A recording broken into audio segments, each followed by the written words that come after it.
Sunday evening ಮದುವೆ ಆದಮೇಲಂತೂ ಗಂಡಂಗೆ surprise ಮಾಡಬೇಕು ಅಂತ ಹೇಳಿದ್ರೆ ಅದು ದೊಡ್ಡ ಕಷ್ಟನೇ ಬಿಡಿ.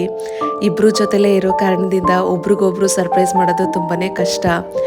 ಚಿನ್ನು ನಾಳೆ ಬರ್ಡೇ ಅಂತ ಹೇರ್ ಕಟ್ ಮಾಡಿಸ್ಕೊಂಡು ಸ್ನಾನಕ್ಕೆ ಹೋಗಿರೋ ಅಂಥ ಟೈಮಲ್ಲಿ ನಾನು ಪ್ರೀ ಬರ್ಡೇ ಸೆಲೆಬ್ರೇಷನ್ ಅಂತ ಇದೇನು ಇಷ್ಟ ಆಶ್ಚರ್ಯ ಪಡ್ತಿದ್ಯಾ? ಆ ಡೆಕೋರೇಷನ್ ನೋಡ್ಬಿಟ್ಟು ನಮ್ಮ ಮನೆಯವ್ರು ಫುಲ್ಲು ಆಶ್ಚರ್ಯ, ನಾಳೆ ಬರ್ಡೇಗೆ ಇವತ್ತೇ ಸೆಲೆಬ್ರೇಟ್ ಮಾಡ್ತಿದ್ಯೇನೆ ಅಂತ. ಸೊ ಪ್ರೀ ಬರ್ಡೇ ಸೆಲೆಬ್ರೇಷನ್ ಅಂತ ಹೇಳಿ ಅಲ್ದು ಮಾಡಿ ಜೆಲ್ಲಿ ಕೇಕು ಸೂಪರಾಗಿ ಬಂದಿತ್ತು. ಅದ್ರ ಜೊತೆಲಿ ನಮ್ಮ ಮನೆಯವ್ರಿಗೆ ತುಂಬಾ ಫೇವ್ರೇಟ್ ಆಗಿರೋವಂಥ ಬಾರ್ಬಿಕ್ಯೂ ಚಿಕನ್ನ ನನ್ನ ಕೈಯಾರೆ ಮಾಡಿಕೊಟ್ಟೆ. ಅದು ಅಷ್ಟು ಔಟ್ಸ್ಟ್ಯಾಂಡಿಂಗಾಗಿ ಬಂದಿತ್ತು. ಅದಕ್ಕೆ ಅಮ್ಮ ಪಾಪ ತುಂಬಾ ಹೆಲ್ಪ್ ಮಾಡಿಕೊಟ್ರು ನನಗೆ.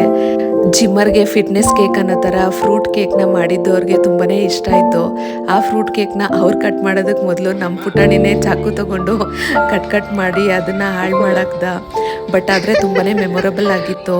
ನನ್ನ ಚಿನ್ನುಗೆ ಇಷ್ಟ ಅಂತ ಹೇಳಿ 6 ವರ್ಷದ ಹಿಂದೆ ಹಾಕಿದಂಥ ಒನ್ ಪೀಸ್ನ ಇವತ್ತು ಹಾಕ್ಕೊಂಡಿದ್ದೆ. ಅವರಂತೂ ತುಂಬಾ ಸರ್ಪ್ರೈಸ್ ಆದರು. ಮಗು ಆದಮೇಲೂ ಅದೇ ಥರ ವೆಯ್ಟ್ನ ಮೇಂಟೈನ್ ಮಾಡಿರೋದಕ್ಕೆ ತುಂಬಾ ಸಂತೋಷ ಆಗುತ್ತೆ. ಇನ್ನು ಡ್ರೆಸ್ನ ನೋಡಿ ಯಾರನ್ನೂ ಜಡ್ಜ್ ಮಾಡಬಾರ್ದು. ವೆಸ್ಟರ್ನ್ ವೇರ್ ಹಾಕ್ಕೊಂಡ್ರೆ ಅವ್ರಿಗೆ ಸಂಸ್ಕಾರ ಇಲ್ಲ, ಸ್ಯಾರಿ ಉಟ್ಕೊಂಡ್ರೆ ಸಂಸ್ಕಾರ ಇದೆ ಅಂತ. ಸೊ ಎರಡನ್ನೂ ಕ್ಯಾರಿ ಮಾಡೋದಕ್ಕೆ ನನಗೆ ತುಂಬಾ ಚೆನ್ನಾಗಿ ಗೊತ್ತು.